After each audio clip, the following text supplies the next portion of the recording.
the paper that we're talking about explores how emergency contraception sales in the United States increase following certain holidays, right? In particular, New Year's Eve. We find essentially a big jump. So every year there's a substantial increase in that week that follows New Year's Eve. This is kind of consistent with the timeline when it's effective to take levonorgestrel, right? It then up to 96 or 96, possibly 120 hours after unprotected sexual intercourse, though sooner is obviously better. But so looking at this weekly data, we find that the weeks that follow New Year's Eve have this kind of substantial increase. Just as an idea of kind of trying to understand what it was about New Year's, we looked at some other holidays as well, right? Like we looked at a similarly romantic themed holiday, right? Valentine's Day, and you see an increase about half as much.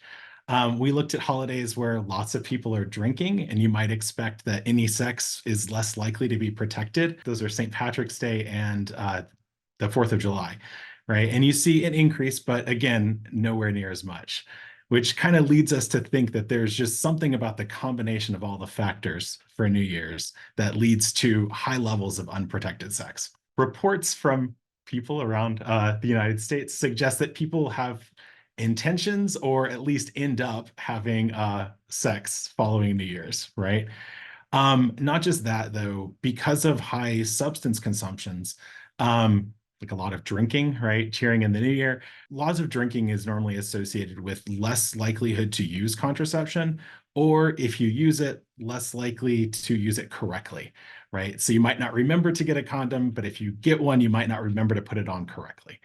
The third issue is the New Year Eve celebration is a late night celebration, right? And so when you've closed down the bars, if you will, there's not a lot of places open if you do need to stop and get contraception if you don't have it on hand.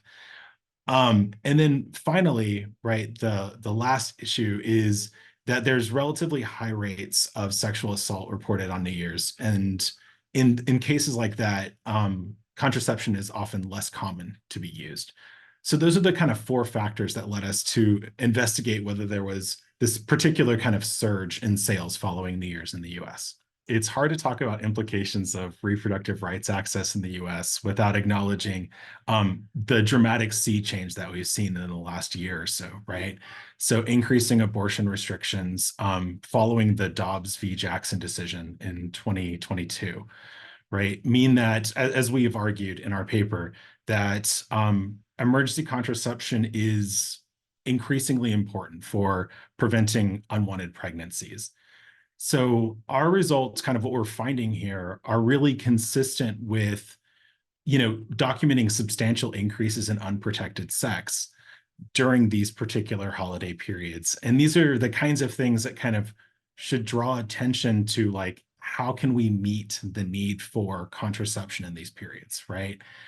How could we increase provider availability? How could we make sure that people have contraceptives on hand and the wherewithal to use them correctly, or depending on the method, not having to do something in the moment to use them correctly?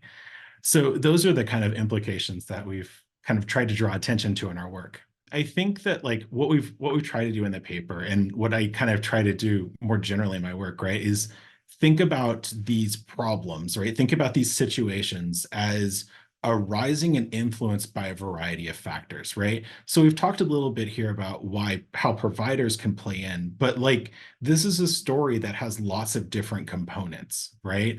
It has a story about, like, how do people get access to these and whether they can use the insurance, or how much does it cost, right? It has a story about levonorgestrel is not effective for every individual, right? Every person at risk of pregnancy, right? Other forms are harder to get access to. They require prescriptions, right? Or they require clinician visits. So, like, in some ways, this is a story that has lots of different components. Trying to tackle this requires us to think systematically from lots of different perspectives.